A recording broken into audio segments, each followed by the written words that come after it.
Hello and welcome to Film Companion South. In this episode, we are going to be reviewing Milind Rao's Netrikan starring Nayanthara, the lady superstar. But before that, I have to tell you something very strange that happened, and of late, I have really begun to believe in cosmic coincidences.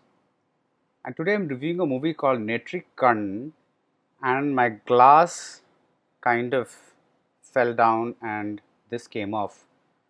So I'm able to kind of read through this eye, but no. So I don't know what I'm trying to prove by this demonstration, but it's just increased my belief in cosmic coincidences. I just need to fix this back and hopefully it will stay.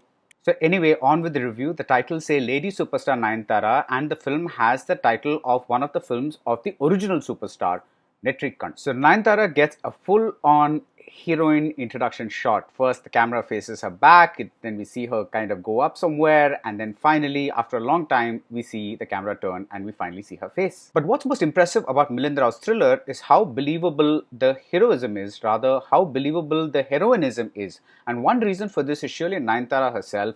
This is easily her most committed performance in ages. Now, usually Nayanthara is dressed and made up to look like a queen on screen, and her natural features are quite regal themselves. I mean, she really looks like an empress on screen. So of course, yes, she looks fantastic, but even when she sheds tears, she never looks vulnerable because she looks so regal all the time. But here, her makeup is minimal, her clothes are ordinary, and she really makes the cop, the visually impaired cop named Durga that she plays, she really makes her look very vulnerable. Nayanthara makes every moment count. There is one scene where she has to break down in the hospital after a tragedy, and she screws up her face and really goes for it. She really sells the tragedy to us. And in another scene, someone else reminds her of a different tragedy from the past. Nayanthara doesn't feel sad. The character doesn't feel sad. She gets angry and she walks away. She's actually angry with herself, and she makes us feel hints of that anger. Even when the Durga character is talking feminism, that is basically when she's saying that a woman can wear whatever she wants and she can behave however she wants and you have no right to judge her. Ava enna pannalum adu avaloda vaalkai is the line.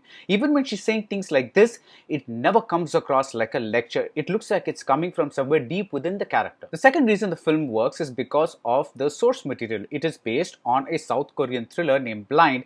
I haven't seen it, but I believe it's on YouTube with subtitles. It's a serial killer movie, so you get the usual genre beats, but there are many innovative touches thanks to the visual impairment angle. There are three more people I want to mention when it comes to acting. One is this actor, I don't know his name. He plays an agent for the villain, and he has this really quirky cameo and he really makes it work. And Sharan Shakti and Manikandan offer solid support and really make us care about their characters. They are not reduced to hero's sidekicks, or rather here the heroine's sidekicks. They have genuine parts to play, at least parts that are as genuine as such a genre will allow. Now, there are some issues I had with Netrikan. One of the main problems is the dialogue, because whenever the film is in action mode, it works beautifully, but whenever it stops to give you information or anything else, the dialogues are totally flat and words, they are super explanatory. In the first big dialogue stretch that Nayanthara has, it occurs in a jeep.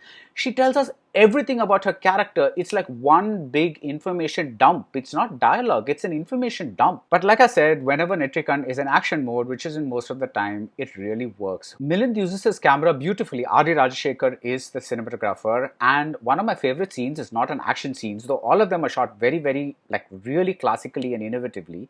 But one of my favorite scenes is when Nayanthara is just trying to cross the road with her guide dog, and the guide dog runs away, and she's kind of stuck in the middle of the road, and the cars begin to honk, and there's a lot of like people yelling at her saying get out of the way. You expect a wide shot to show how lost she is and how like the chaos that she's caught in, but instead Milind and R.D. Rajashekar move the camera up real close. It's up to her neck. We just move real close to her so that we know that she cannot see anything beyond, right? She cannot see anything. So it's just her face, and we kind of sense her, how she must be feeling without being able to see anything around her. We to get into that position that she's in, where she hears these things, she kind of hears all this chaos, but she's not able to see anything. We just see her face. Of course, this logic cannot be applied throughout the movie, because if the camera totally stays on her face, then there is no movie at all.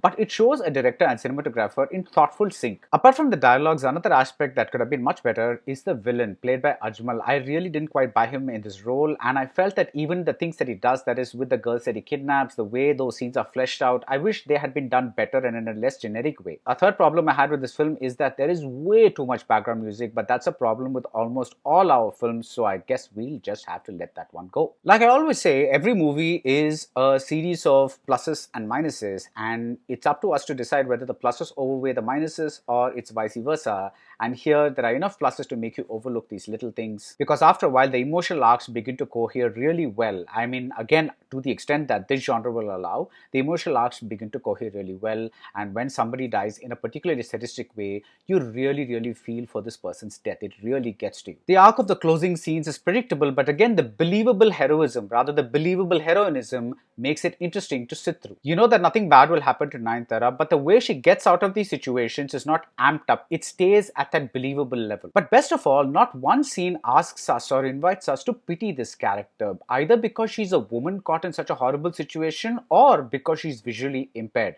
Yes, we feel tense for her at times and we want her to be safe, but the film never makes a play for cheap sympathy. So with Netrikan, we get two things. After a long time, we get a thriller that gets it mostly right, and after a long time, we get a heroine-oriented film that gets it mostly right. That's it for this film. If you like this review, do subscribe to Film Companion South, and see you soon at the movies.